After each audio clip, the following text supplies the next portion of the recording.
You type in your bank's web address, exactly as you always do.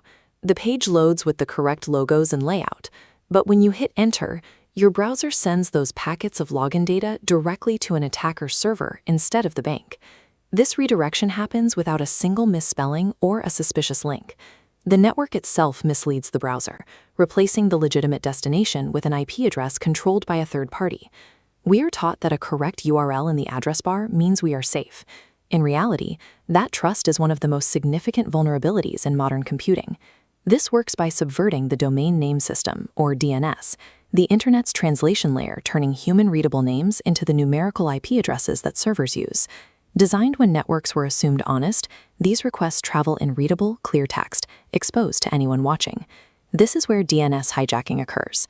An attacker intercepts that clear text request and rewrites the response, pointing your browser toward a malicious server.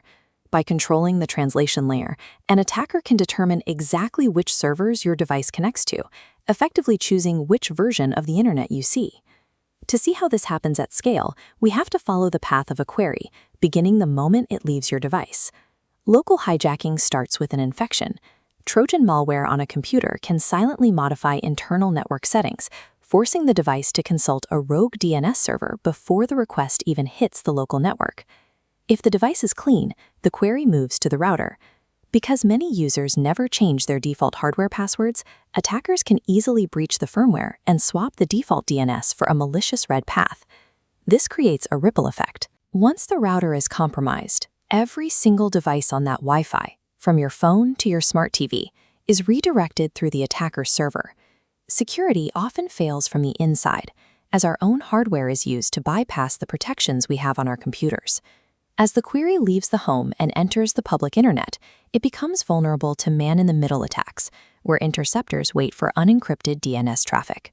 This exact mechanism is used by some service providers to show ads on error pages, and by governments to enforce national censorship by blocking specific domains at the network level. But the query's journey ends at the authoritative name servers, the master records for the world's most visited sites.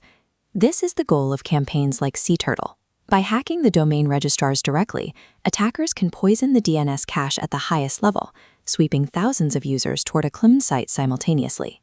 These top-level hacks break corporate VPNs and render local security software useless, because as far as the computer can tell, it is following the internet's official instructions.